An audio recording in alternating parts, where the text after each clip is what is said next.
for another video. And I want to preface this by saying, so I have a roommate now, so you might hear some background noise, but that's just the nature of having a roommate. The content doesn't stop, you know what I'm saying? So if you hear anything in the background, probably people talking, some music, I will try to limit that noise as much as I can in editing.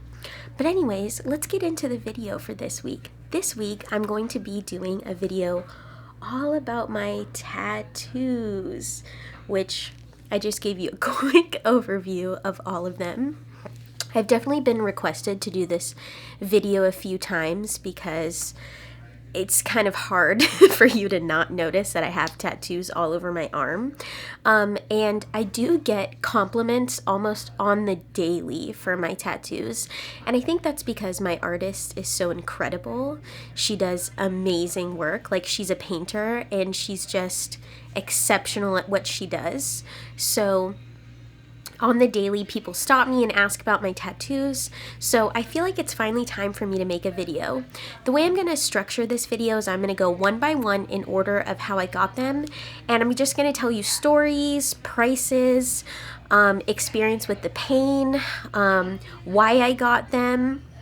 And I feel like that will cover all of my bases. So I also want to start off by saying that I only have tattoos on my arms for now, and that's because so I'm a Virgo rising, and we really like to be very organized with our appearance.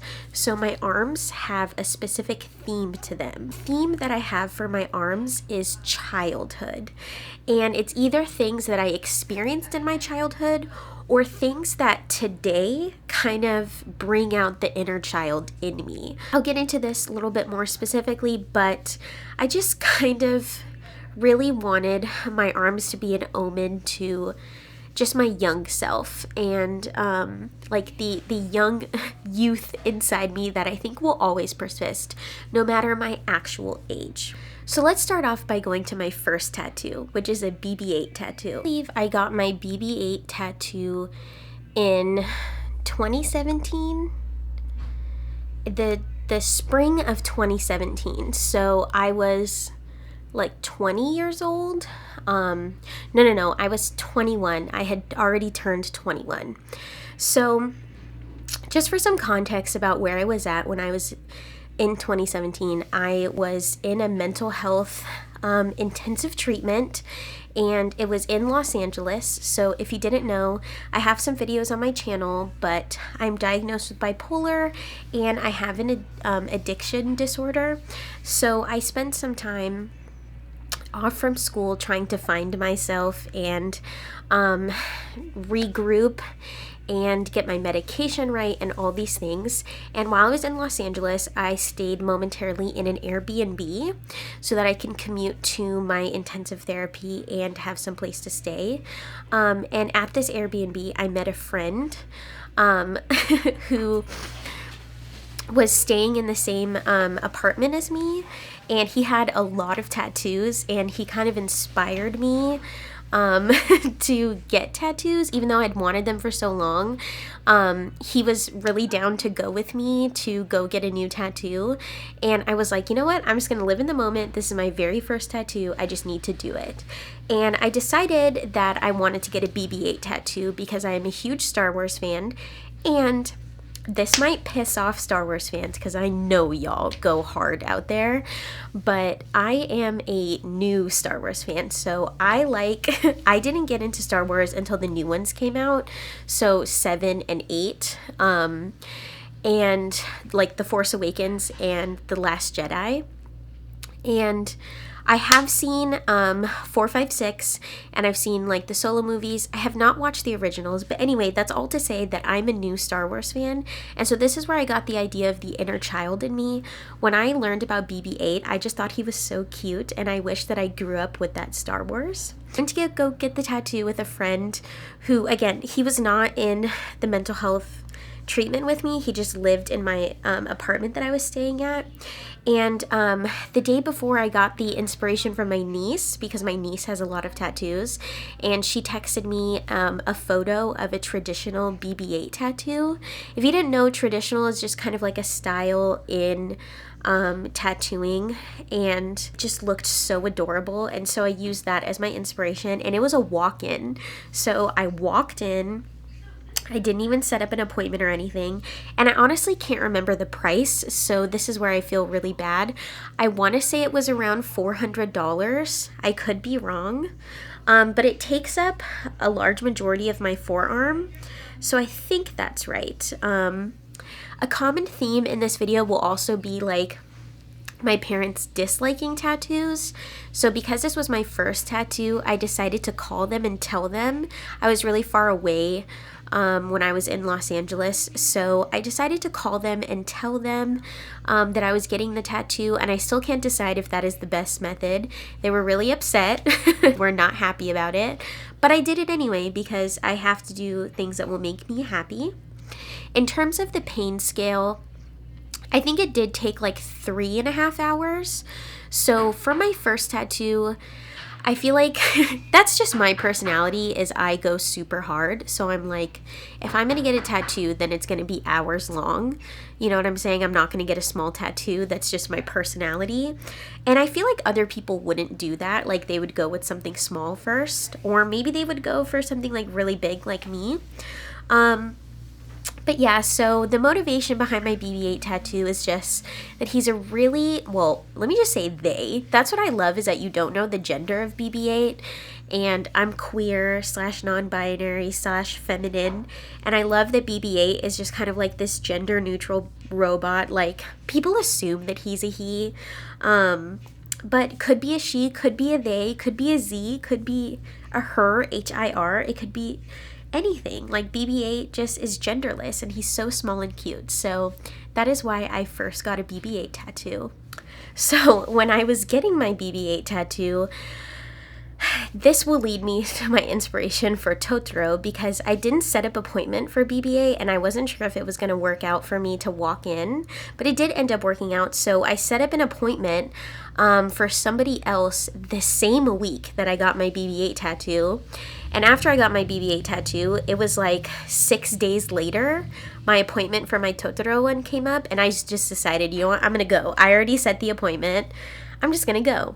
So now we're going to move into my Totoro tattoo. So as you can see, my Totoro tattoo is on my left upper arm. And I really can't remember the price for this one either, so I'm sorry, y'all. I only know the price for my 2 big tattoos. But anyways, so Totoro follows the same theme of childhood.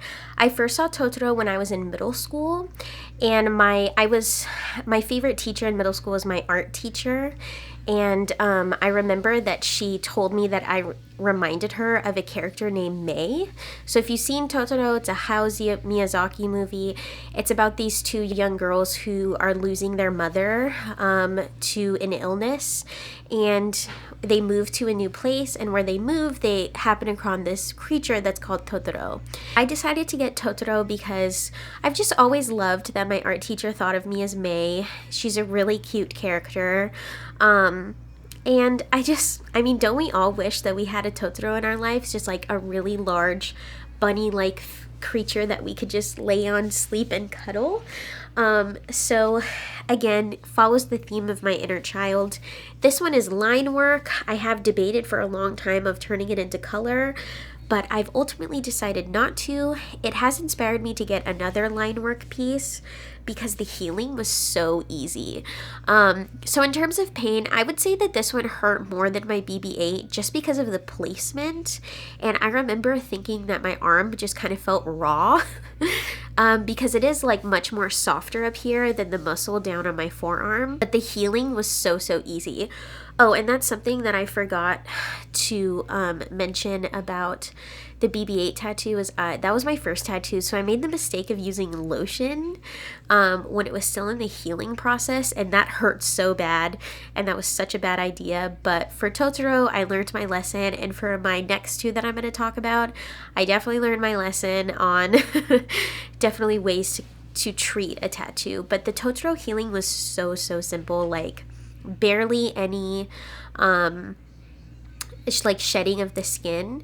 And also another thing about my BB-8 tattoo is when it was shedding, when it was peeling, I hated it. It was like, I looked at it, I was like, oh my god, it's so ugly. Maybe I can find a way to cover it up. But then, like, after it fully healed, I loved it again. So I've kind of learned that sometimes in the healing process, because it does look so horrific, that I just need to let it heal, and then it'll take time and I will grow to appreciate it again. Now we're gonna get into my two favorite tattoos, which I got the first one in 2018, and I got that in March, and I remember because it is a birthday tattoo. Let me preface this by saying I am an Indigenous woman, non-binary femme, and when I was growing up, I never really saw Indigenous women as powerful figures in the media that I consumed. So there was not really a TV show, a movie. I did see Spirit when I was a kid, but it didn't stick for me. I just really didn't watch a lot of or play a lot of video games that had Indigenous people, let alone women, that were like strong characters. I know that there is a history of settlers and non-natives tattooing Indigenous women on their body, wearing headdresses and just kind of appropriating like culture, and I fully recognize that. And I know that there have been criticisms of Farrah's character, so I want to acknowledge that before I get into my personal feelings. Hello, Shiloh. Come on. I think that those criticisms are valid, and I see them as important, and I read them and considered them in the process of getting my tattoo. So I don't think that if you see anything wrong with it, then I fully think that that's valid. I said when I was a child, I was kind of robbed of seeing myself, parts of myself represented in the media. And when I started playing Overwatch, when I was an adult, I remember just feeling so appreciative that there was a native character. And I just remember thinking like, I've wanted for so long to have a native superhero. So I've had like many superheroes growing up that I really admired in my teenage years, in my childhood, and in my adult life. But there really, like I said, wasn't a native superhero for me. When I saw Farrah and learned about her story, like being a Pacific Northwest Indigenous woman and also being Egyptian, I loved that the Overwatch team thought about like integrating multiple cultures into her. Now, the criticism that the only reason they made Farrah native is so that they can make a weapon skin, or sorry, like not weapon, but a skin for her to be in like the Thunderbird. I think that's completely valid. I could see Overwatch like not thinking as thoughtfully as I'm thinking of like, we want to make representation for like multiple types of Indigenous women. I definitely don't think that they were like that intentional about it, but I've kind of like wanted to reclaim it and just take it as, because I seriously feel that there's nothing that has compared in my personal life. And I mean, like, I've been doing more reading of Native books, and I think, like, written by Indigenous people, and I think I'm getting on a journey of finding more of them. But at the time, I think this is still, like, a really good representation for my Native superhero. But I think that there's plenty of things that she can work on, or that the creators can work on in order to improve that representation. So to get in about the process of the tattoo, so because I knew I was making a Native woman on, I was putting a Native woman on my arm, I wanted to make sure that the tattoo artist who was doing it was a woman of color. I wanted to give my money to somebody rather than like I said, there's a lot of people who do tattoos of like headdress women that are settlers, and like that just kind of doesn't sit well with me personally. So my artist is Miriam Lumpini. I'm going to put her information up because, swear to God, I am her walking advertisement. Every single time people compliment me on my tattoos, I talk about Miriam Lumpini. It took like 10 hours for this entire tattoo. At the time, this was definitely the most painful and gruesome tattoo that I had been through. It took a really, really long time, but the overall process was like beautiful. It was really fun to design it with Miriam and all those things. And this was the first time I had worked with her, and I love working with her, and I did it again. Definitely gets a lot of attention, and I would say out of all my tattoos is definitely my favorite. Now we're going to move on to my Usagi Sailor Moon tattoo, and I feel like it's fitting to do it right here because I do think of Usagi as one of my favorite superheroes growing up, but she's definitely from my childhood. Farah, unfortunately, is not from my childhood. She's more from my adult life, but Usagi is 100% from my childhood. I remember watching her on Nickelodeon all the time, so now we'll move on to my Sailor Moon tattoo. Usagi tattoo is the latest tattoo in my collection, and it is also done by Miriam Lumpini. So I've always known since I started getting tattoos that I needed a Sailor Moon tattoo. It was like for sure needs to happen, right? And obviously I've talked about the motivation is that I loved watching Sailor Moon when I grew up, and I knew that it would make a beautiful tattoo because so much color. So a lot of this tattoo was really the idea of my artist. So the rainbow background was her idea, and then also doing the rose to signify Sailor Moon's lover was her idea, and I think it was beautiful. My idea was to create her weapon, her like moon-shaped weapon, but the rest was mostly her. This one took probably the longest that I've sat for a tattoo. I think it was like 11 to 12 hours. It was a really, really long time. The pain was definitely really, really high. I've noticed that in terms of my color tattoos, I do really well with the outline, the black, and then when it gets to color is when I kind of die and start to shut down eventually. So like outline was fine. Same with Farah, same with all my tattoos. Like the outline, except for the Totoro, was fine, but when you get to the color, it has multiple needles, so it just is a lot more gruesome. So I get a lot of compliments on this tattoo on the daily, and I forgot to mention the price, but for Farah and for my Usagi tattoo, they were both $2,000. So I had to submit I think like a $400, $500 deposit, and then I paid the rest in full at the time that I got my tattoo. So I definitely think that money was worth it. It's something that I'm putting on my body forever. It's an investment. I would, I have no regrets about investing in my tattoos. But anyway, y'all, that pretty much concludes this entire all about my tattoos video.